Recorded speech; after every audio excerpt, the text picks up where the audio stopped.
Okay, so first order of business, couple questions about a plucky little startup out in the valley, OpenAI. Perhaps you've heard of them. Peter says, in the past few weeks, many have been justifying OpenAI's recent $157 billion valuation by comparing it with Google and Facebook's revenue multiples at the time they went public. I understand why the comparison is made, but it seems off to me. Both Facebook and Google were profitable at the time and had achieved clear product market fit. OpenAI is wildly unprofitable, and I don't think anyone really knows what their main product will be in 5 years. The competitive landscape seems 1,000 times tougher for OpenAI. I'm not old enough to remember all the details of how it played out with Google and Facebook at the time, but I don't think Apple, General Electric, Exxon, and other giants at the time were investing tens of billions of dollars to compete with Google and Facebook. OpenAI, by contrast, is up against the deepest pockets the world has ever seen and is competing in an area that these mega companies have deemed existential to their survival. What do you think? So, Ben, we don't really say much about funding valuations on this show, but do you have any thoughts here? Yeah, well, that actually is an important place to start. And the key thing about that $157 billion valuation is it's totally fake, and it's fake Mm-hmm. in a couple of directions. So, what you're betting on is really a binary outcome. The binary outcome is OpenAI achieves sort of all their hopes and dreams and goals Takes over the and world. Yep. takes over the world, and the other outcome is that it fails and goes out of business. And the valuation of the latter is easy. That's zero, right? The Mm-hmm. valuation of the former is drastically higher than $157 billion.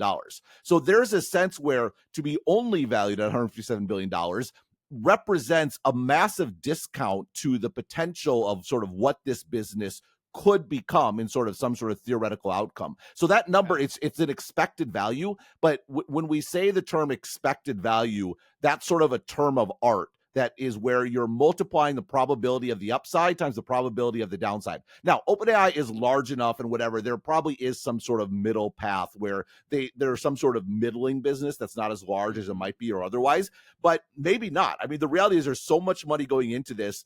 It's sort of like we talked about this in the context of like chips and like building fabs, right? The reason why these are such tricky businesses is you have to put in so many billions of dollars that you have to fill those fabs. If you don't fill those fabs, like stuff goes upside down very quickly. Now, this isn't, again, quite the same sort of thing, but we're talking about massive amounts of sort of capital costs up front, and it's either going to work out or it's not. So that this is a key thing with startups in general. Those headline valuations are not real numbers. If they actually achieved the headline valuation, that would be a disappointment for their investors. Their investors are Mm-hmm. betting the arbitrage that they're seeking is that actually this ends up being worth much more than that, and that's how we sort of get a return. That's how that's how we make money. When you talk about hitting a grand slam in venture capital, that's talking about like you're 10xing or 100xing your investment. So if OpenAI ends up being worth $1 trillion, suddenly this looks like wow. You look back and like there's a very controversial Facebook valuation. Microsoft invested at a $15 billion valuation, and Mm-hmm. I actually called back to that when this funding round was being discussed because there were some similarities in terms of I can't remember if it was revenue or whatever it was, or maybe it was the amount of money being put in, and $15 billion for Facebook today. Like, what a Not bargain, right? bad. Unfortunately, for Yeah. Microsoft, I think they sold off their stock ages ago. But that's the idea. That's how venture investing works. And so Well, and anytime, this particular number, does it also reflect how competitive it is among the venture community to get involved with OpenAI and oh, be for able to sure. say that you're invested in OpenAI? Because they're losing a lot of money, but clearly they're still an attractive investment for people. Sure, there's definitely competitive dynamics that drive up the price. Like there is Yeah. competition to get in the round, but that also, but at the end of the day, all the people that invested, like they'd see a reasonable enough chance that it happens that they deem it being worth it, right? You don't just throw away, like, oh, OpenAI is definitely not going to work out, but we want our name on the cap table, so we're just going to flush away a few $1 billion. No, Well, no, is no, there no, any of that though? I mean, is there appeal to being able to not at attract? this level. Not at this Okay. level. Like the Okay. amount of money that is going in, like you put it in because you believe. Hmm. So so the question is, what do you believe in? Now, I would imagine investors see or have access to or have been shown various models in the labs, whatever they might be. We thought GPT-5 would be out by now. It's not. Maybe it's in there. Maybe it's amazing. Maybe there's variations on the O1 model that are incredible. Like, we don't know what we don't know. So that is certainly one factor that could go into this. But at the same time, maybe Anthropic has new models on the way. Maybe Meta has new models on the way. Maybe Google does. The assumption is that, yes, they do. They do have sort of those new models on the way. And that sort of gets to Peter's point. Like, the competitive landscape is very strong. What all those entities don't have is ChatGPT. And ChatGPT, to my mind, is the value here. Like Anthropic, I think most people generally feel that, and at least when it comes to sort of 4.0 versus Sonnet 3.5, that Anthropic's models are better. It has made zero difference in the amount of traffic that the two sort of sites get. Like ChatGPT is a brand. It is the Kleenex of AI. Like it's just what people think about and talk about and go to. And that is, as we've talked over the years of Sharp Tech, that is the most valuable commodity in the world. It is you have the place that users go to. What does that mean? That means you're controlling demand for AI in a way that you can't, like obviously the two challengers here are Google and Facebook. Google, because they sort of shove it into search, but that's different than getting people to go to Gemini, for example. Or Meta, they're putting it in all their apps, but are people actually going in and using this? In this sense, I think Meta is actually the bigger threat to ChatGPT specifically.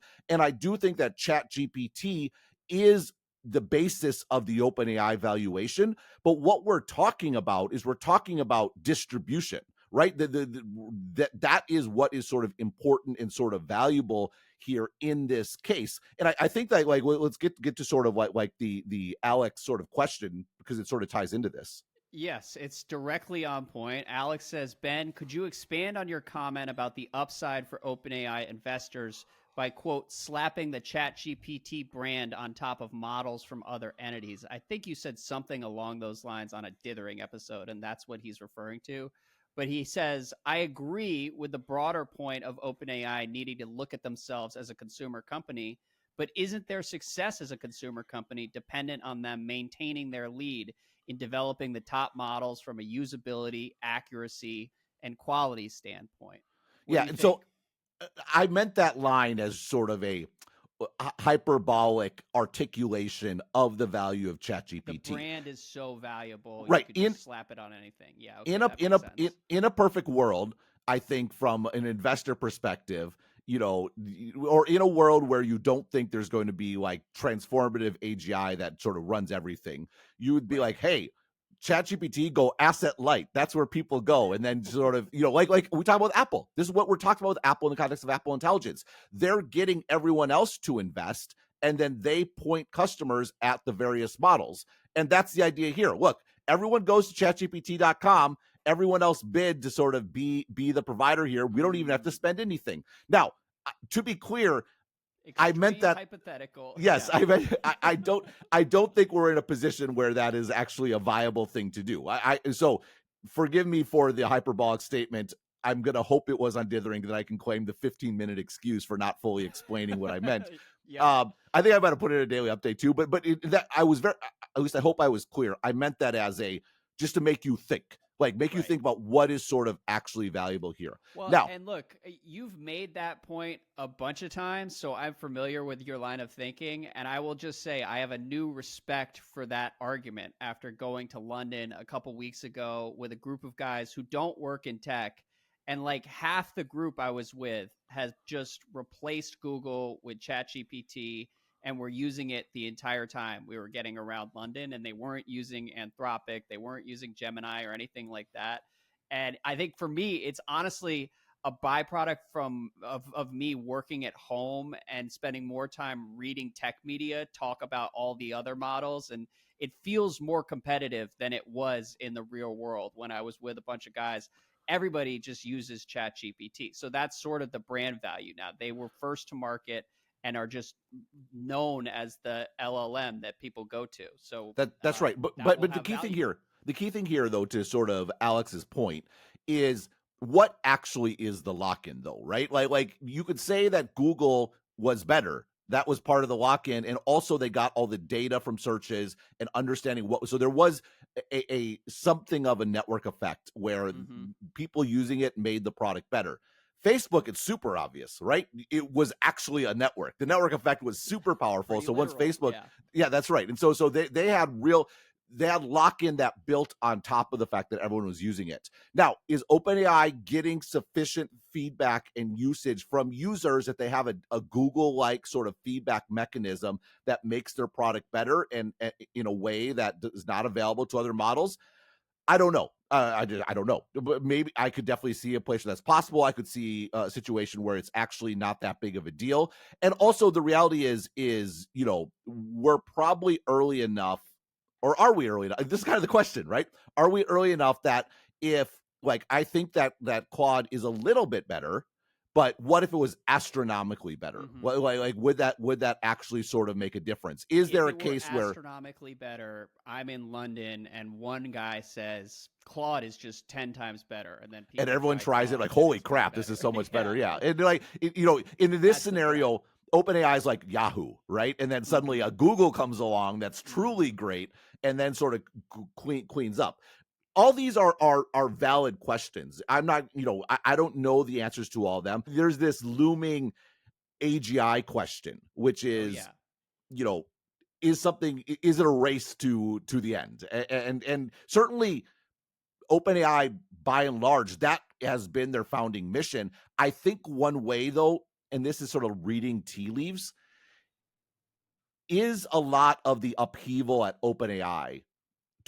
I'm sure some of it is about Sam Altman, some of it is about various issues that we don't know about that can be sort of rumored. But I think this bit is the fundamental division.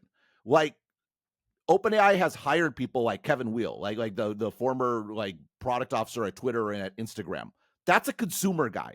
Like that's, you're building a consumer product. And a bunch of people didn't sign up to work for Twitter. That's right. You have a lot of people that have been there for a decade that want to build AGI, and they're like, that's not what I signed up for. This is actually almost an Occam's razor explanation for all the people who are leaving OpenAI. You can imagine Sam Altman being a part of this and like saying, we're going to build, let's build AGI. Let's do it. They get there, and then there's something like, okay, LLMs are great. They're amazing. Is this actually going to be AGI? Or if it is, how far away is it? Maybe they feel they hit some sort of wall. But in the meantime, we have this unbelievable opportunity to be a Facebook or a Google level company, and it would be insane for us to not pursue that. Like it's an incredible sort of thing. And meanwhile, the other folks are like, well, no, I didn't sign. If I want to work for Facebook, I'd go work for Facebook.